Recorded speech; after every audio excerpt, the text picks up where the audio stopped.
Hello. In my last video, I mentioned briefly, that physical attackers are kind of bad in this game, like in this particular time. Right, I was doing a video about Fox, and my Fox actually way up here because she's invested. Right, and I was talking about how physical attackers are kind of bad, right, that there's a lot of things going against them, like, particular, like I said, right, dodge heroes can block pretty much, right, have a second evasion stat against physical attackers. You just have armor affects physical attackers as well as dodge, whereas magic defense is the only stat that really affects magic attackers. There isn't like a magic dodge or anything. There isn't magic evade like Final Fantasy VI or anything like that. So there's not an equivalent. So this kind of puts physical attackers at a bit of a disadvantage because heroes like Aurora and Dante can just spam use with their artifact buff.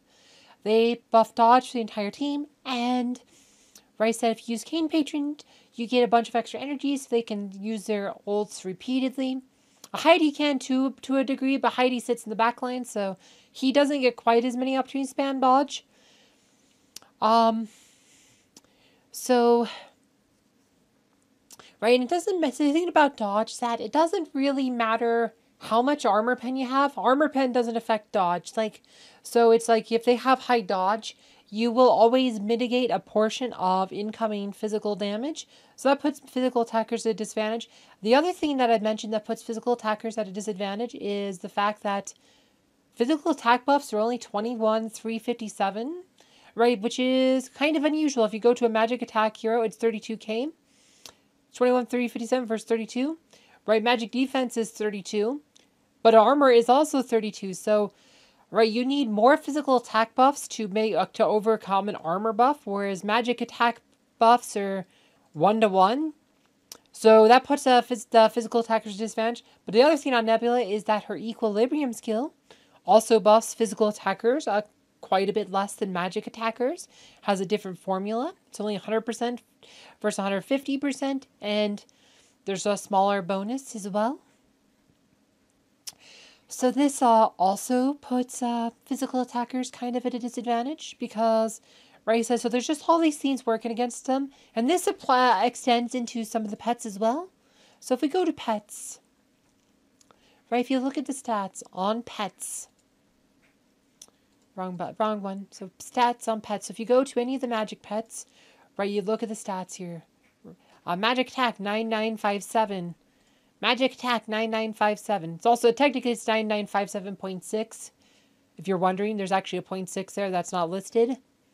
9957. And then you go to Axel, also 9957. So you have 4 pets that buff magic attack. Plus Albus, also 9957 magical, but physical attack, just 6970. Same with Fenris, 6970. Kane, on the other hand, he actually does have the 9957. So he actually, this is the one pet where they actually gave physical attackers the same bonus as they did magic attack. So it's super interesting. Like, Albus, I said clearly you could do 9957 on a pet for a physical attack. It's not broken. So why isn't Albus also 9957 and Fenris also 9957.6? Right, it's something that you have to start to wonder, like, why our physical attackers, like, have, like, all these nerfs. But also, if you look at Fenris, like, his patronage skill, though, it's only a 40% chance. It lasts 2 seconds. Kind of bad, right, on the physical attack pet. Whereas the magic pet, his, right, Biscuit, this is a 100% chance of landing. So it always has an effect in the last 5 seconds. So the patronage ability on the magic pet is a heck of a lot better than the one on the physical attack pet. Right, so there's all these different, things going against physical attackers. So most physical attackers, like in a lot, so they do less damage. Their skins that also buff less. Like if you go to a magic attack skin, 665. You go to a physical attack skin, just 7095. Right. So like I said, it's just less all around on physical attackers. Right. So this is like physical attackers are just falling way behind. And like if we go into Ascension, let's go into Ascension. Right, like I said, so you're kind of, Right, so let's go look at the nodes. They actually, I think there is some equilibrium here. If you look at the nodes, we got 1,000 here. If you look, do we have a magic attack? 940, so there is some, maybe not, if 10, 15, 10. So there actually might be still some, yeah, no, see, physical attackers still getting less in the themes here. And that might just be an exception, but, right, if we go to stage 5, like, lower, go to Jew, just 1,000. So it's same thing. They get less physical attack in Ascension. So all this less physical attack all around, from buffs to skins to Ascension, to pets. Right, physical attackers are being left behind. So this is, like I said, it just, right, so there's just all these oppressive force, plus there's 2 different mitigation stats versus physical attackers. There's just 1 versus mages. Right, so this is, so magic damage is kind of superior, and this is despite Isaac being around. Isaac has made it a lot better versus mages, but still, a lot of the best heroes are also mages. Like, you also have pure damage mages, like Maya and Heidi, who are both really good. Oh, where's my Heidi? Heidi, these are pure damage mages. Leanne's also pretty much a pure damage mage. She's also a mage. Does a lot of pure damage. Right, she also has status effects. That's the other thing. Status effects like Arachne. She's actually a warrior. She's a warrior, but she does magic damage. She controls warrior. But she also has a bunch of status effects. Right, and then you have like other mages that are used to counter other heroes, like Helios. Right, he's a mage, but he's mostly, but he hoses critical hit heroes, which again are physical warrior heroes, like Yaz and stuff. A lot of the critical hitters get hosed by Helios, so that also hurts a lot of the better physical attackers. So this kind of creates a situation where, like, pretty much the only physical attackers are like Jew, who has like some invincibility, and you need to level him anyway for Asgard, and the other one is Dante. And Dante, my Dante's weak. Wow, is Dante? So Dante, right? He's pretty good, but the main reason Dante's good is because he can use Kain. He is one of just 3 heroes in the game who can buff dodge, which actually makes him good versus physical attackers. Right, so he's one of the things, like he's one of the dodge heroes. Maybe I don't have him strong enough to dodge. Anyway, he's level 1, but if you look, right, he buffs dodge. So he's one of just 3 heroes in the game, along with Aurora and Heidi, who can buff dodge, and so he can use Kain Patron, gain a bunch of energy, spam a bunch of dodge buffs, hose physical attackers. He also has skills that also increases allies' dodge by 5 seconds.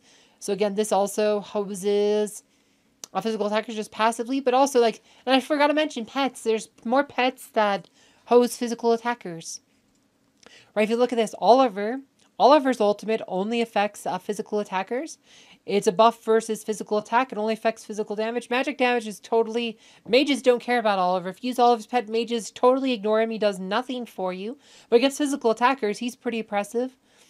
Same thing as Fenris. He blinds. Blind only affects physical attacks. It doesn't affect magic damage. So if they're using...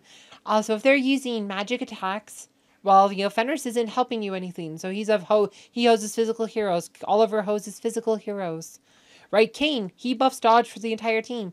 Only physical damage heroes are affected by Kain. Right, so this is a mitigation boost for the entire team against physical heroes. Mage heroes don't care about Kain. Like I said, Kain doesn't really do much against mage heroes, just against physical attackers. So we have a third pet that is oppressive to physical attackers.